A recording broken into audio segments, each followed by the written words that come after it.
Bienvenidos a esta edición de Observatorio Cotidiano. El día de hoy vamos a hablar de la Suprema Corte de Justicia, pero en realidad de un caso que está en la mesa de los jueces, Leopoldo, y que me gustaría me ayudes a tratar de entender entre la libertad de expresión y eso que se conoce como derecho de réplica, ¿qué es lo que tienen que decidir los ministros de la Corte? Bueno, primero que nada, muchas gracias por la invitación, Pedro. Pues sí, en efecto, en diciembre del año pasado, 30 días después de que se publicó la ley reglamentaria en materia de derecho de réplica, los partidos Morena, el Partido de la Revolución Democrática y la Comisión Nacional de los Derechos Humanos promovieron acciones de inconstitucionalidad por algunos aspectos que en el proyecto se ordenan de 5 grandes tópicos, ¿no? El tema del derecho de réplica, que tiene que ver con una aclaración, una rectificación o respuesta que tienen derecho las personas frente a información que pueda ser inexacta, falsa o agraviante. Al rato vemos qué es eso, pero uno es qué entendemos por agraviante. Otro tiene que ver con el sistema autocompositivo, es decir, ¿qué es eso? La persona que vaya directamente ante el medio antes de agotar un proceso judicial. Okay. ¿No? Voy directamente al medio y le digo, quiero que publique esta aclaración de lo que se dijo o que me venga a entrevistar para responderle a tal persona, etcétera. Okay. Exactamente, y también cómo se va a manejar esto en tiempos electorales. Creo que es uno de los temas importantes. Las sanciones, si son o no desproporcionadas, la propuesta, bueno, la acción que promovía la Comisión Nacional de los Derechos Humanos decía que eran desproporcionadas, argumentaba que eran excesivas, y otra parte relacionada con los sujetos obligados. Okay. ¿Quiénes son los obligados a cumplir con esta ¿Qué tal réplica? Que en pocos minutos vamos una por una? Primero, Isa, el tema del derecho de réplica y el tema de las expresiones inexactas, falsas o agraviantes. ¿Qué se está discutiendo ahí? Pues lo que se está discutiendo es que la ley reglamentaria que se aprobó establece que solamente se podrá hacer un ejercicio del derecho de réplica cuando existan este tipo de expresiones que sean agraviantes o inexactas. ¿De dónde sacaron, o se presume que sacaron de ahí los legisladores esos términos? Pues esos términos están dentro del artículo 13 de la Convención Americana de Derechos Humanos. Okay. Y establece pues que como límite y como equilibrio de la libertad de expresión, el derecho de réplica podrá ejercerse en el sentido individual para protegerse frente a ese tipo de expresiones que puedan ser inexactas o falsas. Y segundo, que para proteger la pluralidad de las ideas y la libre conformación de los flujos de información, pues estas previsiones establecen que también se podrá ejercer ese equilibrio de la libertad de expresión y proteger el derecho a la información cuando este tipo de expresiones están establecidas así. Ok, entonces hay una discusión sobre en qué casos, frente a qué tipo de expresiones, tienes el lícito derecho a acudir al medio, que este era el segundo punto que decías que también es parte de la controversia. ¿Qué es esto de la cuestión autocompositiva?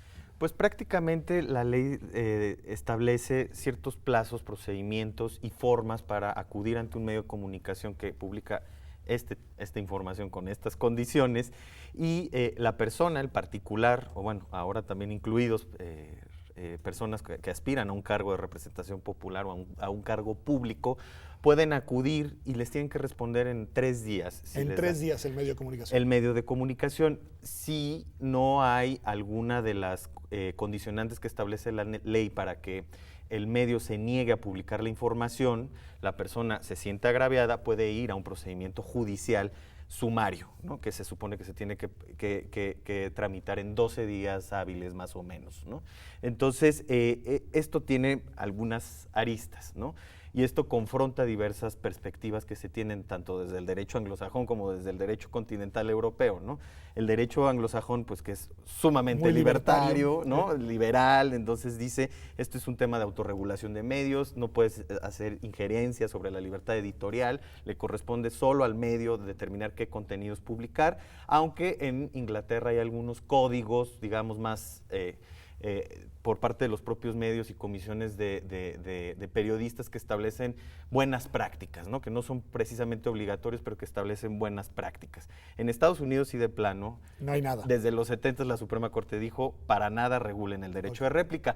En contraste tenemos que otros países dicen, no es necesario ni siquiera que la información sea difamatoria. Con que tú pidas la réplica, el medio te la tiene que dar. Entonces, es complejo. A mí me parece que judicializar es otra vez muy peligroso en un país como México, en donde se abusa por parte de ciertos actores, como lo hemos visto en materia de responsabilidad civil por daño moral. Quienes tienen las posibilidades reales económicas de acudir ante un juez son quienes pueden sostener este tipo de procedimientos, aunque sea sumario, ¿no? Entonces, aquí tenemos que precisamente personas con proyección pública o con cargos públicos son quienes van a acudir a los juicios, y una persona de a pie, un ciudadano, ciudadana normal, pues se va a desistir porque es excesivamente burocrático y pesado en términos económicos, ¿no? Nos decía Leopoldo algo importante que tiene que ver con esto de las personas públicas, a diferencia de los ciudadanos de pie, y nos decía Isa que le preocupa, o más bien que uno de los temas que está ahí a discusión es qué hacer durante los tiempos electorales y con los actores electorales. A ver, ¿qué decir de eso? ¿Por qué es especialmente relevante esta discusión observada en contextos de elecciones? Mira, yo primero que nada quisiera decir que aquí lo que estamos es ante una legislación que fue promovida por los partidos políticos para poder hacerse de ciertos mecanismos que no les ofrece la legislación electoral y poder regular un discurso que estaba regulado o que la ley electoral solamente lo permite que lo regule el órgano electoral, es decir, el Instituto Nacional Electoral. De ahí, se abrieron una beta. Claro, se abren una beta, y de ahí que es lógico que dos partidos políticos impugnen justo lo que les afecta a ellos. No están impugnando porque a los ciudadanos y ciudadanas, periodistas y medios de comunicación les afecta, que son los sujetos claves de la libertad de expresión en México, sino que lo están haciendo y lo están llevando al campo electoral. ¿Tú te acuerdas que en un programa que tuvimos justamente aquí en TV UNAM, en el observatorio, hablábamos de que este derecho de réplica se ha convertido a partir de esta ley en un derecho elitista, como lo está planteando Leopoldo? No solamente por el ejercicio de quién lo va a poder llevar a cabo, que incluso en los plazos hasta la última instancia es dudoso que alcancen los plazos para poderlo ejercer y para revertir una afectación que ya pues tuvo efectos, ¿no? Sin embargo, aún así, esta no es una interpretación, y me parece que lo que está en las manos y en la mesa de la Corte es rectificar los efectos de una interpretación en donde la libertad de expresión es la misma para Leopoldo, para Pedro, o para un partido político o un candidato independiente. Y esa es una línea de interpretación de la libertad de expresión que no está en Estados Unidos, que no está en Europa, que no está en Inglaterra. La libertad, el derecho de réplica no se exige por los partidos políticos, porque el debate de los partidos políticos está legislado por otros criterios que son prerrogativas que tienen ellos para expresarse, instituciones que tienen especializadas para modularlo. Entonces diríamos que lo que quieren estos dos partidos políticos al menos, y me parece muy interesante como lo dice Isa, es que se les ofrezca un trato como si fueran ciudadanos de a pie en materia de libertad de expresión, y que se les abra un espacio para replicar a través de los medios de comunicación durante los procesos electorales. ¿Sería así? Sí, y justo en este sentido me parece que el proyecto, que afortunadamente ya se hizo público, ojalá que más proyectos de esta índole sean públicos en la Suprema Corte. ¿No? Exacto. Me parece que es importante porque justo el proyecto va argumentando muy bien malicia efectiva, sistema dual de protección, etcétera, etcétera, y de pronto empieza ahí como medio a confundirse, y uno de los aspectos que tiene que ver con información agraviante, por ejemplo, abre un espacio, un ámbito de posibilidades enorme al decir, esta información agraviante se entiende como vejatoria, ofensiva, etcétera. Todo es agraviante, digamos, y entonces cabría el derecho de réplica casi por cualquier cosa. Por cualquier cosa, y los actores o los sujetos legitimados para activar el derecho de réplica, pues como dice perfectamente claro que van a ser partidos políticos, entonces vamos a tener litigios, candidatos, sí, porque aparte señala el proyecto que es personalísimo, entonces tendrá que ir el candidato o la candidata, pedir el derecho de réplica, y si no quieres, más bien, o puede optar, porque este es otro de las cuestiones graves, te puedes saltar el proceso al medio e irte al procedimiento judicial directo. Eso me parece gravísimo. Entonces, cuando hablas de sistema dual de protección, nomás lo menciona el proyecto, pero no termina de acabar la argumentación en estos términos. ¿Qué es esto del sistema dual de protección? Que las personas con proyección pública que aspiran a cargos públicos o que son funcionarios públicos tienen un menor umbral de protección en términos de honor, reputación, vida privada. Porque ¿no? por la naturaleza. Tener una actividad pública. Exacto, se ponen, digamos, a la vista de todas y todos, ¿no? Y además tienen otros otras formas de poder hacer oír o escuchar su voz en otras plataformas, ¿no? Tienen mayor acceso a plataformas. Isa, una cosa importantísima que me parece, pensando, escuchándolos a ustedes, que hay que un poco despejar. Es decir, aquí hay 3 actores al menos. Alguien que emite una opinión, un medio que la difunde y una persona que considera que es inexacta, que es falsa o que simplemente se siente agraviada por esa información. Ahora, esa persona, para, digamos, superar el agravio, para lograr el desagravio, no va contra el emisor de la expresión, sino contra el medio, y es el medio el que tiene que hacer la aclaración. ¿No hay algo ahí que distorsiona un poco el circuito, digamos, de decisiones? Pues, como decía Leopoldo, lo lógico sería pues que eso se autorregulara y que tú pudieras en un medio de comunicación directamente establecer una comunicación para que se rectifique o te den un espacio en el cual tú puedas rectificar esa idea, que no es necesariamente una réplica, sino una rectificación, ¿no? Okay. Sin embargo, pues aquí, claro, se enreda un poco para que el procedimiento, pensándolo desde el punto de vista electoral, es decir, de la comunicación electoral, entonces puedes poner tantas trabas quieras y tantos procedimientos intermedios quieras, porque lo que se está pensando no es regular esa opinión que pudo haberme afectado. ¿Cuál es la lógica? O sea, esto viene, el derecho de rectificación en las convenciones internacionales, etcétera, viene precisamente por la disputa que existe entre el periodismo y las figuras públicas que son gobernantes o servidores públicos o que son figuras que han decidido tener una vida de exposición pública. No viene al caso cuando son personas que están vendiendo o tratando de convencer o persuadir a cierta población. Por ejemplo, el derecho de réplica no se aplica en las expresiones comerciales, como en la publicidad, ¿no? Cuando existe una expresión de comercial que no me parece o me parece insultante, pues yo tengo los medios y los mecanismos para decir al medio, esa publicidad que están difundiendo me parece que atenta a la moral pública, etcétera. Entonces, directamente aquí se está haciendo un procedimiento casi a modo de ese discurso electoral y de esas figuras que van a ser los primeros clientes de estas leyes, digamos, para que ellos puedan pues mover sus influencias en los medios de comunicación como ellos quieran y que al final de cuentas el medio sea el último que determina si está con ese partido o no está con ese partido y si hace válida esa réplica. Pues buenísimo, porque nos han ayudado a entender las primeras piezas de este tema que está complejo y es de la máxima relevancia. Vamos a un corte y regresamos. Seguimos aquí en Observatorio Cotidiano, y me pidió la palabra Leopoldo, se la daré apenas volvamos del mismo. Quédese con nosotros. Muy bien.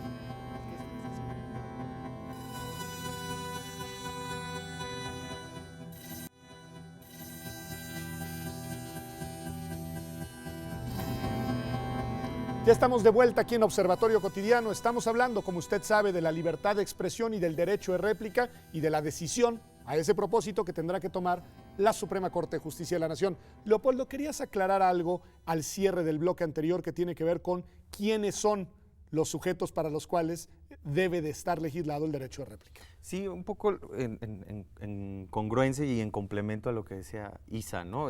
Justo quienes van a ser los principales clientes son los partidos políticos, los candidatos o las personas que ya tienen un cargo público. Y eso no es deseable, dirías. Eso no es deseable porque justo como dijimos tienen un umbral menor de protección y tienen un acceso natural a los medios. Pero el proyecto plantea varias cuestiones preocupantes. Por ejemplo, cuando lo establece el artículo 19 de la Ley sobre Derecho de Réplica, que se puede negar los medios a publicar cierta información, señala en uno de los supuestos información oficial. El proyecto declara inválida esa excepción, entonces dice, sí tienes que publicar, tienes que dar réplica sobre información oficial, lo cual es un despropósito. Entonces, incluso en esta dicotomía que se marca entre sistemas de libertad de expresión que mencionábamos al principio, el sistema anglosajón más liberal, el sistema más moderado de Europa, en todos quienes tienen la legitimación son ciudadanos, son las minorías. Para ejercer el derecho de réplica. Las minorías para fortalecer el debate democrático. Es impensable, aún en estos sistemas que en cierta manera pueden estar contrapuestos, que sean los propios políticos quienes tienen que estar pidiendo o quienes tienen la legitimación para estar pidiendo réplica. Imaginémonos en un debate como ahora las elecciones presidenciales en Estados Unidos, que estén pidiendo réplica a cada momento los candidatos Y lo que se viene con esta ley en el 2018, a mí me parece que va a inhibir el flujo informativo, sí va a tener un chilling effect, ¿no? Sí se va a cumplir esa hipótesis que muchos liberales dicen sobre el derecho de réplica, que genera un chilling effect. ¿Qué es el chilling effect? Que es un efecto inhibidor del flujo de información. Yo creo que sí, ¿no? Sí va a pasar. Y va a terminar dando al traste con la libertad de expresión, que ya de por sí tiene bastantes frentes abiertos, ¿no? Hay medios de comunicación, Isa, que están preocupados por este tema y que le han dado seguimiento y cobertura especial al proyecto que está discutiendo la Suprema Corte. Normalmente, bueno, al menos yo tiendo a ver las agendas de los medios con cierta, digamos, no desconfianza, pero con cuidado, ¿no? Porque hay muchos intereses detrás. ¿Cómo explicar en este caso la agenda de los medios y dirías que es legítima su preocupación o no?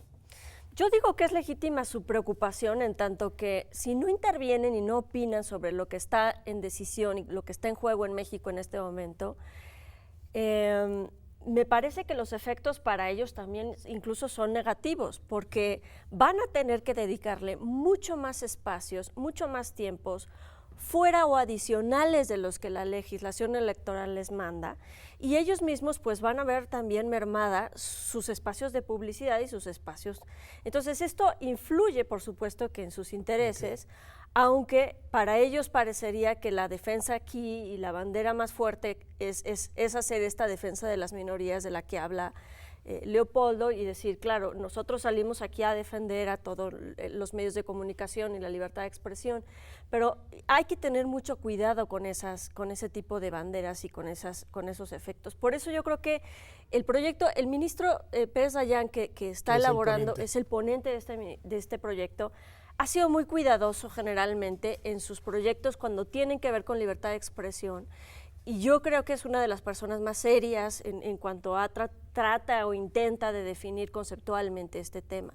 Pero en esta ocasión se le va de las manos el tema, si rectifica que esto es un derecho que pueden ejercer con intereses electorales, y si rectifica toda esta corriente del Tribunal Electoral del Poder Judicial de la Federación, en la que asegura y delibera que la libertad de expresión la tienen por igual los periodistas, los medios de comunicación y los candidatos electorales en el ejercicio de su prerrogativa, ¿no?, a los medios. Ok, aquí hay una serie de distinciones que no se están haciendo, y si el proyecto se aprueba como va a tener estas consecuencias negativas. ¿Tú también estarías, Leopoldo, digamos, porque se haga una revisión en la Suprema Corte del sentido del proyecto? Y si fuera el caso, ¿cómo te gustaría que fuera la decisión de los ministros?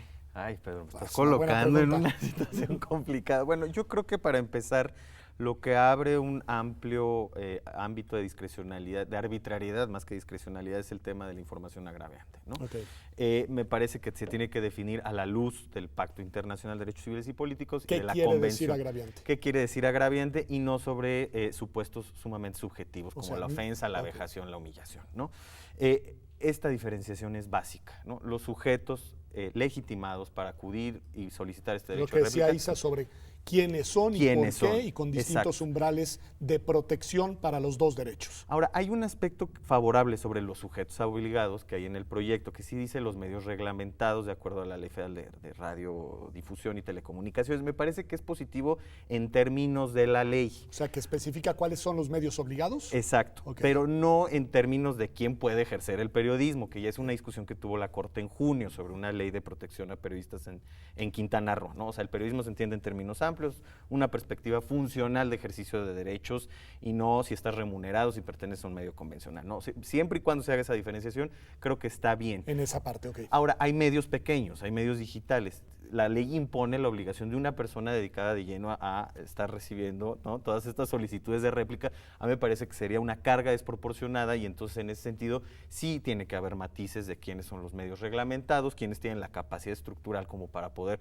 dar trámite a todas estas solicitudes. Otro aspecto que me parece preocupante es que entiendo la naturaleza del derecho de réplica tiene que ser de una celeridad, claro, sobre todo en tiempos electorales. Sobre todo en tiempos electorales, que ya se abrió toda esta gama de posibilidades para los partidos y candidatos, pero me parece que es complejo que se quite de entrada el derecho a apelar o a recurrir, ¿no? O sea, me parece que al decir es un procedimiento uninstancial, habrá que discutirlo más, ¿no? Habrá que encontrar alguna solución, porque otra vez es determinación de derechos, hay derechos en juego, y me parece que no poder, meterlo a un sistema recursal o un sistema de impugnaciones puede generar ahí ciertos problemas, ¿no? Okay. Entonces, ahí esas son las partes más complejas y las sanciones que son A ver, eso sumamente parte me altas. interesaría. ¿Le quieres entrar, Isa, a toda la parte de sanciones o no? Sobre todo porque esto que decían, que hay un problema que desde la perspectiva de los impugnantes son desmedidas las sanciones que se contemplan.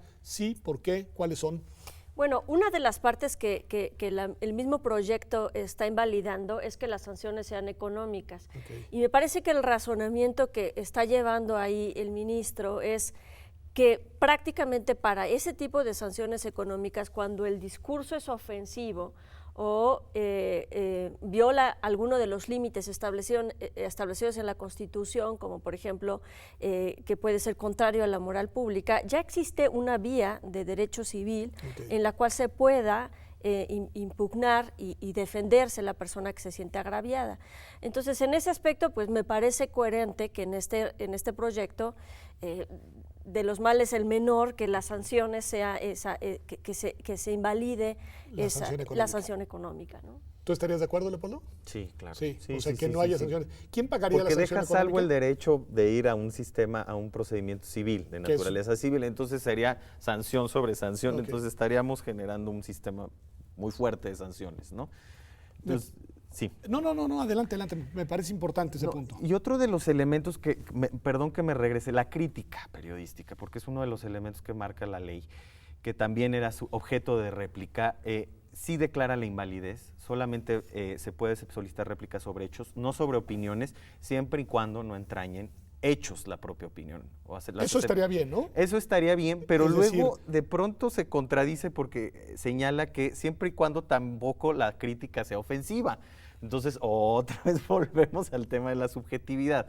O sea, sí declara la invalidez, sí no es ofensiva o si no entraña un hecho. Y otra vez entramos en problemas. A ver, y ese punto que es, digamos, crucial y pues ya es el último que vamos a poder abordar.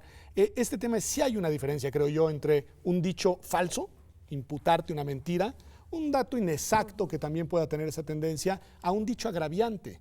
Y ahí creo que es donde, ya nos lo había dicho Leopoldo, se centra gran parte de la discusión. ¿Cómo configurar, cómo delimitar, cómo dotar de contenido al concepto agraviante en un debate que tiene que ver con la libertad de expresión y la réplica? Sí, si el debate solamente tuviera que ver con libertad de expresión y réplica en los sujetos tradicionales de la libertad de expresión y la réplica, los periodistas, las personas que ejercen su libertad, entonces te diría que efectivamente los hechos agraviantes o las declaraciones agraviantes pues tienen otra forma de connotación y de revertirse, que es el sentido original de las convenciones internacionales en la materia. Pero en el contexto en el que México lo quiere llevar, que es el contexto agraviante de las campañas electorales, esa idea de agraviante es inoperante porque cualquier cosa puede ser agraviante para otro partido político. El proyecto preocupa porque en la Corte está tratando de definir que agraviante es algo que pueda dañar el honor y la reputación del partido político y del candidato político. Entonces, se está llevando todos estos conceptos a un margen en donde definirlo da igual, Pedro, porque definitivamente a donde se va a tener que definir es si el partido considera que le afecta y que está atentando contra sus propias campañas. O sea, lo que estoy entendiendo, y díganme si me equivoco, Leopoldo, es que quizá el problema principal no tiene que ver con los términos de la regulación, sino con el terreno al que se quiere llevar la discusión. Es decir, el conducir a la arena de la contienda electoral esta figura del derecho de réplica con estas reglas es lo que distorsiona todo. ¿Sería así? Sí, y de otros actores de poder, por así decirlo, ¿no? Quienes tienen el acceso a los, pues pueden ser empresarios o pueden ser políticos ya con algún cargo público, que es lo que estamos documentando en el artículo 19, justo este incremento en las demandas por daño moral, ¿no? Contra periodistas por parte, bueno, la famosa demanda de Humberto Moreira, pero aparte hay otras, ¿no? En donde se ha incrementado el uso y abuso de estos mecanismos, tomando en cuenta que es un procedimiento que se abre y se cierra hasta con la sentencia, es decir, no hay una calificación previa sobre los argumentos, etcétera. O sea, te tienes que aventar todo el proceso judicial. Entonces, a mí me parece que esto en manos de los actores que tradicionalmente buscan inhibir el flujo de información, que históricamente buscan inhibirlo, es una herramienta peligrosa. Si esto fuera una herramienta para ciudadanos de a pie, esto sería distinto, ¿no? Aún con ciertos matices, poder, digamos, acotarlo bien, porque es una restricción a la libertad de expresión, indirecta, pero lo es, el derecho de réplica, sí caminaría por esa vía más de los sujetos legitimados como ciudadanos de a pie. Pero sabemos quiénes van a ser los clientes, como decía Isa, ¿no? ¿Isa, de acuerdo? De acuerdo, y creo que si fuera para aquellas personas, que los usuarios tradicionales, digamos, en el concepto de la libertad de expresión, no partidos políticos, ni candidatos, ni precandidatos, entonces sí tendría sentido determinar cuáles pueden ser esas agraviantes y los hechos o las opiniones, porque las opiniones son ampliamente más protegidas en el sistema de la libertad de expresión que los hechos que se pueden probar o que se pueden demostrar si son falsos o no son falsos. Ok, ¿no? Es decir, una discusión sobre hechos es más aceptable, digamos, en un debate que pudiera implicar limitaciones a la libertad de expresión que algo que tenga que ver simplemente con opiniones. Exactamente. Aunque las opiniones puedan ser más agraviantes que los hechos. Aunque algunas veces eso puede pasar. Eso igual que las verdades pueden ser tan agraviantes también a veces como las mentiras. Por supuesto, y hay que decirlo y hay que saberlo. Pues muchas gracias a los dos, porque como les decía, el debate no era sencillo, es complejo. Lo que está en la mesa de la Corte es muy importante y me quedo con una idea que no la dijeron ustedes de esa forma, creo, pero que me parece que puede servir un poco para, digamos, transmitir la preocupación de fondo, que es que si esto se pone en manos de los actores equivocados, lo que se presenta como un derecho en realidad se va a convertir en un poder. Muchas gracias por habernos acompañado aquí a esta sesión de Observatorio Cotidiano. Nos vemos el próximo martes aquí en TV UNAM como todas las semanas.